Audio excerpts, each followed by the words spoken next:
Hello friends, welcome all of you in Nakshatra Speaks. I am Dr. Ujjwal. Friends, हम सबके मन में एक क्वेश्चन है कि 2026 हमारे जीवन में क्या चैलेंजेस और क्या अपॉर्चुनिटीज़ लेके आने वाला है। हम सब लोग जानना चाहते हैं कि हमारी professional life, finance, marriage, relationship, property, इन सब में क्या होगा 2026 में। तो चलिए दोस्तों, हम आज बात करेंगे कन्या या फिर वर्गो राशि की। तो अगर आप वर्गो राशि के हैं या कन्या राशि के हैं तो यह डिटेल प्रेडिक्शन आपके लिए है। दोस्तों, अब हम बात करेंगे जनवरी मंथ की कि जनवरी मंथ आपके लिए कैसा रहेगा। दोस्तों, जनवरी मंथ में आप हार्डवर्क करेंगे, बहुत मैच्योरली चीज़ों को हैंडल करेंगे और मुझे आपके एंजॉयमेंट की एनर्जी दिखाई दे रही है कि आप अपनी लाइफ को एंजॉय करेंगे। कहीं ना कहीं घूमने का ट्रिप आपका लग सकता है जनवरी मंथ में। अगर मैं फाइनेंस की बात करूं तो डबल एनर्जी दिखाई देती है। फाइनेंशियल ग्रोथ भी दिख रही है और साथ में एक्सपेंसेस भी दिखाई देते हैं। मतलब आप पैसे को सेव तो नहीं कर पा रहे, लेकिन जो मनी का फ्लो है वो भी कंटिन्यूअस आपकी लाइफ में बना हुआ है, क्योंकि जुपिटर या गुरु आपके 10th हाउस में गोचर कर रहे हैं। और अगर बात करूं मैं प्रॉपर्टी की, तो दोस्तों प्रॉपर्टी परचेस करने का योग मुझे दिखाई देता है, और स्पेशली कंस्ट्रक्टेड प्रॉपर्टी मतलब फ्लैट्स या कोई घर, ऐसा आप परचेस कर सकते हैं जनवरी मंथ में। फ्रेंड्स, अब हम बात करेंगे फरवरी मंथ की कि फरवरी का महीना आपके लिए कैसा रहेगा। दोस्तों, अगर हम बात करें एक्सपेंसेस की तो यस, एक्सपेंसेस मुझे दिखाई देते हैं। सेविंग पोटेंशियल कम दिखाई देते हैं, मुझे सेविंग कम रहेगी। अगर मैं बात करूं घर की हैप्पीनेस की, खुशियों की, तो यस, आपको कन्वेंस का सुख, प्रॉपर्टी का सुख और घर में सुख शांति बनी रहेगी। अगर मैं आपकी लव लाइफ की बात करूं तो वहां पे मुझे एग्रेशन और ईगो क्लैशेस दिखाई देती हैं, क्योंकि वहां पे चंद्रमा और मंगल दोनों की एनर्जी है। और दोस्तों, आपकी हेल्थ के लिए थोड़ा सा आपको ध्यान रखना है, क्योंकि छठे भाव में सूर्य, शुक्र, राहु और बुध चारों एक साथ गोचर कर रहे हैं। तो कहीं ना कहीं आपको स्किन डिजीज या स्किन रिलेटेड इश्यूज आपको हो सकते हैं। आपको अपनी हेल्थ का ध्यान रखना है। अगर मैं बात करूं आपकी मैरिड लाइफ की, तो वो स्मूथ चलेगी, उसमें कहीं ना कहीं कोई प्रॉब्लम नहीं दिखाई देती है, वो स्मूथ रहेगी। अगर हम बात करें रिलेशनशिप बॉन्ड की कि हमारा रिश्ता कैसे चलेगा, मैरिज का, लव का, रिलेशनशिप का, तो वहाँ पे कहीं ना कहीं मुझे डिटैचमेंट या प्रॉब्लम्स दिखाई देती हैं। दोस्तों, अगर मैं प्रोफेशन की बात करूं तो अच्छा टाइम है। इस समय आपको प्रोग्रेस दिखाई देती है, प्रमोशन दिखाई देती है। तो दोस्तों, अगर हम उपाय की बात करें तो देखें, इस समय आपको राहु का उपाय ज़रूर करना चाहिए, हेल्थ के लिए भी और वेल्थ के लिए भी। और राहु का सबसे अच्छा उपाय है राहु के बीज मंत्र का जाप। और राहु का बीज मंत्र है ओम भ्राम भ्रीम भ्रौम सह राहवे नमः। रुद्राक्ष माला पे सूर्यास्त के बाद एक माला का जाप जरूर करें फरवरी मंथ में, ताकि आपकी हेल्थ और वेल्थ दोनों इंप्रूव हो सकें। दोस्तों, अब हम बात करेंगे मार्च मंथ की कि मार्च का महीना आपके लिए कैसा रहेगा। दोस्तों, ओवरऑल मार्च आपके लिए खुशियां, हैप्पीनेस लेकर आएगा। प्रोफेशनल सक्सेस आपको मिलेगी, घर में सुख शांति बनी रहेगी। लेकिन दो जगह मुझे प्रॉब्लम दिखाई देती है। सबसे पहले हेल्थ का, हो सकता है फीवर, कोई छोटा मोटा एक्सीडेंट और छोटी मोटी बीमारियां, क्योंकि राहु और मंगल एक साथ गोचर कर रहे हैं। तो उसका आपको ध्यान रखना है। किसी से भी आपको आर्गुमेंट नहीं करना और किसी से भी बहस, झगड़ा, फाइट बिल्कुल भी नहीं करना, वरना आपको नेगेटिव रिजल्ट फेस करने पड़ेंगे। अगर मैं रिलेशनशिप की बात करूं दोस्तों, तो आपको ईगो क्लैशेस से बचना है, क्योंकि सूर्य का गोचर हो रहा है आपके 7th हाउस में, और सूर्य कारक है ईगो का। और हमारे रिश्तों में हमें ईगो बिल्कुल भी नहीं चाहिए। तो दोस्तों, पार्टनर से, अगर आपकी वाइफ है, हस्बैंड है, आपके फ्रेंड हैं, गर्लफ्रेंड है, कोई भी रिलेशनशिप है, आपको उसके बीच में ईगो को लेके बिल्कुल भी नहीं आना है, और वैसे आपको हैप्पीनेस रिलेशनशिप में मिलेगी। दोस्तों, अगर हम बात करें रेमेडीज की या उपाय की, तो शुक्र का उपाय करिए आप। शुक्र का उपाय है, एक तो ये है कि शुक्रवार को दही का दान करिए। शुक्रवार को दही का दान करना है और अपने राइट हैंड में रोज क्वार्ट्स का ब्रेसलेट पहनना है। ओरिजिनल जेन्युइन स्टोन हमारे पास अवेलेबल है, आप हमसे ऑर्डर कर सकते हैं। तो राइट हैंड में रोज क्रॉस का ब्रेसलेट पहनिए ताकि आपका रिलेशनशिप और मजबूत हो। अब हम बात करेंगे अप्रैल मंथ की। फ्रेंड्स, अप्रैल मंथ में क्योंकि मून का ट्रांजिट होगा आपके अष्टम या 8th हाउस में, टेंशन, डिप्रेशन, ओवरथिंकिंग, एंजाइटी ये आपको हो सकती है। इसका आपको ध्यान रखना है। कुछ दिनों के लिए होगी, पूरे अप्रैल में नहीं, बट अगर जब भी अप्रैल में आपको एंजाइटी हो, टेंशन हो, रात में नींद ना आए, तो परेशान नहीं होना। 5 to 6 डेज का फेज होगा और वो निकल जाएगा पीसफुली। अब अगर मैं बात करूं आपकी लक की, तो दोस्तों आपका लक सपोर्ट करेगा अप्रैल में। फादर से आपको सपोर्ट मिल सकता है। फादर की एज के लोगों के साथ आपके अच्छे संबंध बन सकते हैं।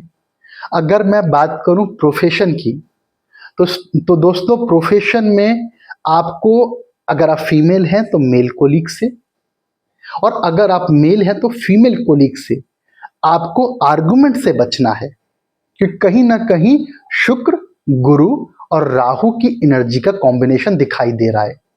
तो अपोजिट सेक्स से आर्गुमेंट, डिसएग्रीमेंट हो सकता है इन टर्म्स ऑफ प्रोफेशन।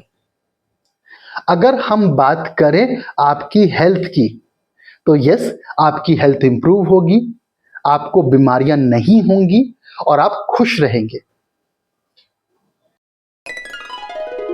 दोस्तों, अब हम बात करेंगे मई मंथ की, और ये आपके लिए सबसे इंपॉर्टेंट मंथ है। क्यों?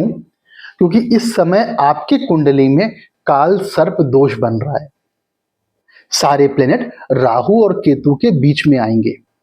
जीवन में उतार चढ़ाव आपको दिखाई देगा मई मंथ में।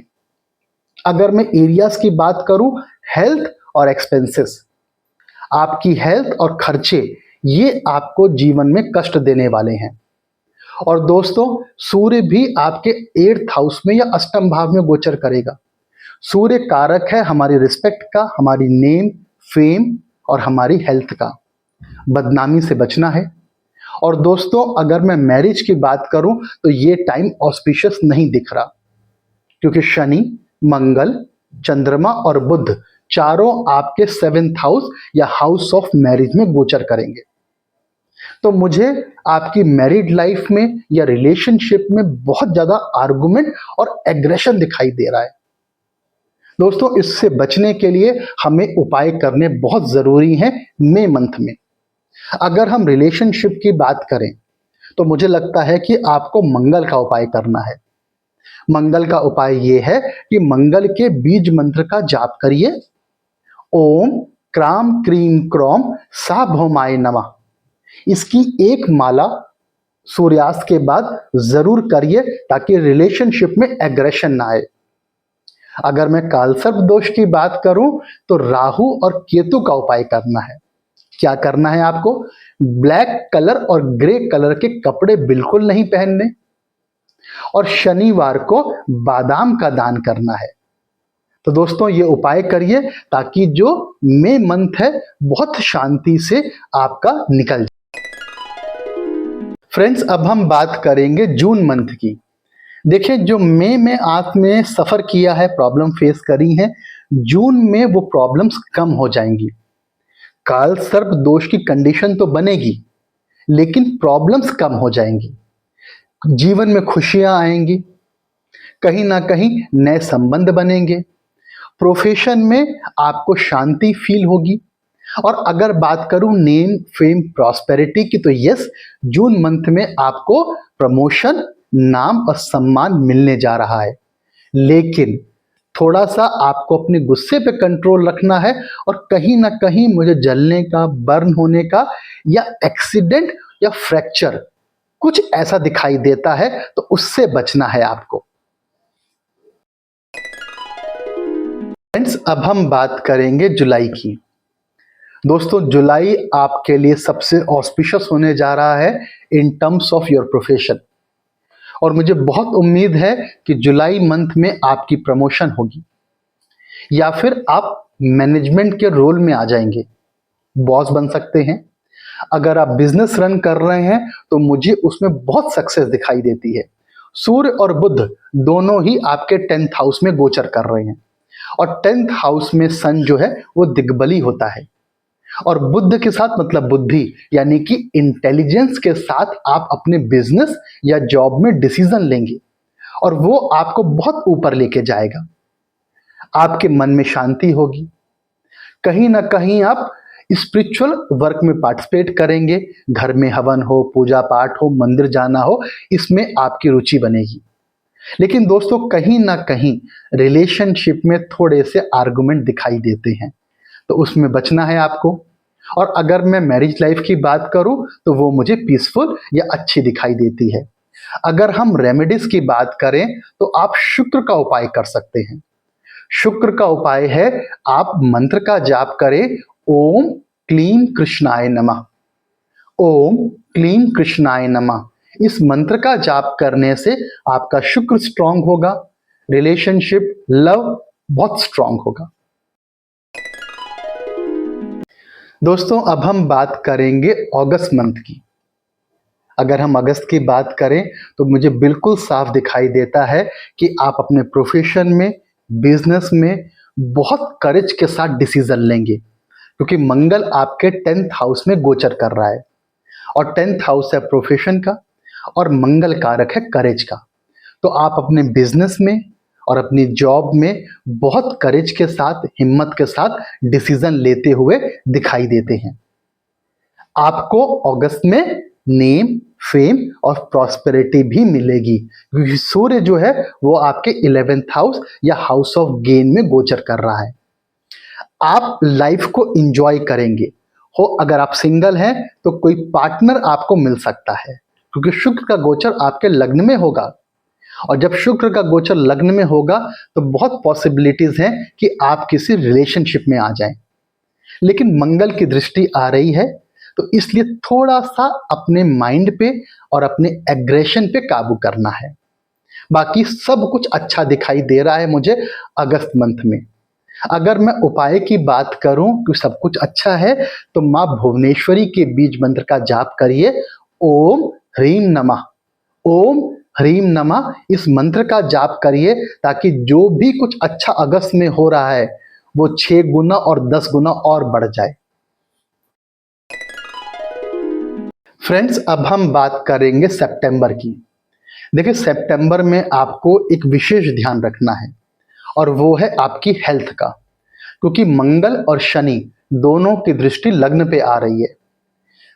बहुत चांसेस हैं कि आपके लोअर लेग में, मसल्स में पेन आ जाए, काफ मसल में, फीट में पेन आ सकता है, सर्वाइकल स्पॉन्डिलाइसिस, उसके भी चांसेस दिखाई देते हैं, क्योंकि जब शनि और मंगल का कॉम्बिनेशन होता है तो शनि डिस्टर्ब होता है, और जब शनि डिस्टर्ब होगा तो मसल्स रिलेटेड प्रॉब्लम आपको फेस करनी पड़ सकती हैं, तो उसका आपको ध्यान रखना है। अगर मैं फाइनेंस की बात करूं तो बहुत अच्छा टाइम है, सोर्स ऑफ इनकम बढ़ेंगे, और आप उस पैसे को अच्छी जगह अपने एंजॉयमेंट्स पे खर्च भी कर पाएंगे। अगर मैं रिलेशनशिप की बात करूं तो यस, रिलेशनशिप में स्टेबिलिटी, मैच्योरिटी मुझे दिखाई देती है। अगर मैं आपके हस्बैंड की बात करूं, पार्टनर की बात करूं तो यस, लाइफ में इंजॉयमेंट्स मुझे दिखाई देते हैं। जहां पे आपको ध्यान रखना है वो है आपकी हेल्थ, और हम मंगल का उपाय करेंगे। और मंगल का सबसे अच्छा उपाय क्या है, आप हनुमान चालीसा का पाठ करिए रोज सितंबर में।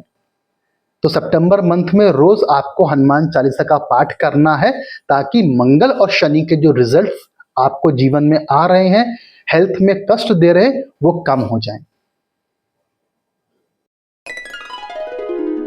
दोस्तों अब हम बात करेंगे अक्टूबर मंथ की। अक्टूबर में सन या सूर्य आपके लग्न में गोचर करेगा, मतलब फर्स्ट हाउस में सन का ट्रांजिट होगा। और सन कारक है ईगो के लिए, सेल्फ कॉन्फिडेंस के लिए, मैच्योरिटी के लिए। तो दोस्तों अक्टूबर मंथ में आपका सेल्फ कॉन्फिडेंस बहुत हाई रहने वाला है, आपकी सेल्फ ईगो बहुत ऊपर होगी, कोई भी आपको दबा नहीं पाएगा। अगर हम बात करें खर्चों की, तो यस, एक्सपेंसेस मुझे दिखाई देते हैं, और ये एक्सपेंसेस दोस्तों होंगे अनएक्सपेक्टेड। अचानक से कुछ ना कुछ खर्चा हो जाएगा और पैसे आपके निकल जाएंगे। तो इसका आपको ध्यान रखना है, क्योंकि मंगल और राहु की दृष्टि आ रही है आपके हाउस ऑफ वेल्थ के ऊपर। अगर मैं आपके मेंटल पीस की बात करूं, तो आपके जीवन में पीस, सुख शांति मुझे दिखाई देती है। मैरिज लाइफ में स्टेबिलिटी दिखाई देती है, फाइनेंशियल ग्रोथ दिखाई देती है, और प्रोफेशन से इनकम दिखाई देती है। और अगर हम उपायों की बात करें दोस्तों, तो आप राहु का उपाय कर सकते हैं। और राहु का एक उपाय ये है कि साउथ वेस्ट डायरेक्शन में, ध्यान रखिएगा, साउथ वेस्ट डायरेक्शन में आपको तिल के तेल का दीपक जलाना है सूर्यास्त के बाद। और ये पूरा अक्टूबर के मंथ करना है आपको। फ्रेंड्स अब हम बात करेंगे नवंबर मंथ की। देखिए नवंबर मंथ में अगर मैं नेगेटिव एस्पेक्ट की बात करूं, अच्छे को कोई नहीं याद रखता लेकिन बुरे को याद रखते हैं, तो रिलेशनशिप के लिए टफ टाइम है। रिलेशनशिप में आपको एग्रेशन फील हो सकता है, आर्गुमेंट हो सकते हैं, ईगो क्लैशेस हो सकते हैं, और कहीं ना कहीं आपका रिलेशनशिप से मन ही उठ जाएगा, ये भी दिखाई देता है। क्योंकि केतु, मंगल और गुरु तीनों के तीनों 12th हाउस या हाउस ऑफ लॉसेस में ट्रेवल कर रहे हैं, गोचर कर रहे हैं। तो जब मंगल, केतु और गुरु तीनों आपके 12th हाउस में गोचर करेंगे, तो रिलेशनशिप के लिए अच्छा टाइम नहीं है। और लाइफ में अनएक्सपेक्टेड इवेंट्स ट्रिगर होंगे, अचानक से कुछ नेगेटिव चीज ट्रिगर होगी और जो आपको लॉस देके जाएगी, तो हमको उससे बचना है। फाइनेंशियल गेन दिखाई देते हैं एक्सपेंसेस के साथ। घर में सुख शांति बनी रहेगी, वो कोई दिक्कत वाली बात नहीं है। प्रॉपर्टी में इन्वेस्टमेंट के लिए सेल या परचेज, ये टाइम बहुत अच्छा है नवंबर का। तो फ्रेंड्स अगर हम रिलेशनशिप रेमेडीज की बात करें, तो मुझे लगता है आपको गुरु के उपाय करने चाहिए। गुरुवार को कोई भी पीली चीज का दान करें, वो केले हो सकते हैं, पीली दाल हो सकती है, पीला कपड़ा हो सकता है, कुछ भी पीले रंग का दान करें। दोस्तों अब हम बात करेंगे दिसंबर मंथ की। तो देखें दिसंबर मंथ आपके जीवन में एक टर्निंग पॉइंट लेकर आएगा, एक ट्रांसफॉर्मेशन लेके आएगा, एक चेंज लेके आएगा। और यह चेंज क्यों होगा? क्योंकि राहु और केतु अपनी राशि चेंज करेंगे। केतु जो है कैंसर या कर्क राशि में गोचर करेगा, राइट, और राहु जो है कैप्रिकॉर्न में गोचर करेगा। और अगर मैं आपकी कुंडली के हिसाब से देखूं, तो केतु का गोचर होगा 11th हाउस में और राहु का गोचर होगा आपके 5th हाउस में। दोस्तों अगर आप एजुकेशन पॉइंट ऑफ व्यू से देखें, अगर आप हायर स्टडीज के लिए जाना चाहते हैं फॉरेन, या रिसर्च करना चाहते हैं, तो दिसंबर के बाद चांसेस बहुत ब्राइट है आप किसी भी टाइप की रिसर्च, पीएचडी, पोस्ट डॉक्टरेट या कैसी भी रिसर्च में अगर आप इन्वॉल्व हैं, तो वो बेस्ट टाइम होगा आपके लिए। लेकिन रिलेशनशिप के लिए अच्छा टाइम नहीं है, क्योंकि केतु की सीधी दृष्टि या एस्पेक्ट आपके 7th हाउस में आ रहा है। तो कहीं ना कहीं पार्टनरशिप के लिए दोस्तों ये समय अच्छा नहीं है। आपका आपके पार्टनर से बिल्कुल मन हट जाएगा, क्योंकि केतु की दृष्टि आएगी तो। और अगर मैं राहु की बात करूं, तो राहु की दृष्टि आपके लग्न पर आएगी और ये बताता है कि कहीं ना कहीं आप एडामेंट हो जाएंगे, आप बहुत जिद्दी हो जाएंगे, फ्लेक्सिबिलिटी कम हो जाएगी और आपको लगेगा कि जो मैं बोल रहा हूं और जो मैं सोच रहा हूं वही सबसे ज्यादा सही है। तो दोस्तों इन चीजों से बचना है और इसके लिए हमें क्या करना है, सबसे इंपॉर्टेंट है केतु के बीज मंत्र का जाप करिए। और केतु का बीज मंत्र है ओम श्राम श्रीम श्रौम सह केतवे नमः। रुद्राक्ष माला पे एक माला जरूर जाप करिए पूरे दिसंबर के मंथ में। दोस्तों ये तो कुछ हमने बातें करी हैं आपके पूरे साल के बारे में मंथ वाइज। देखिए ये एक जनरल प्रेडिक्शन है, जनरल एनालिसिस है। कुछ पार्ट आपसे रिलेट करेगा, कुछ नहीं भी करेगा, क्योंकि हर आदमी की हॉरोस्कोप अलग है। अगर आपको अपने बारे में डिटेल में एनालिसिस करवानी है, जानना है, तो नीचे नंबर पे आप मुझे कांटेक्ट करें, मेरी कंसल्टेशन बुक करें और फिर हम 1 to 1 आपकी कुंडली के ऊपर डिस्कस करेंगे। दोस्तों अगर आपको ज्योतिष सीखने में इंटरेस्ट है, वास्तु सीखना चाहते हैं, हमारे डिफरेंट कोर्सेज हैं, आप उन कोर्सेज को ज्वाइन कर सकते हैं। तो दोस्तों आज के लिए इतना ही। मां कामाख्या आप सब लोगों पे कृपा बनाए रखें। जय मां कामाख्या।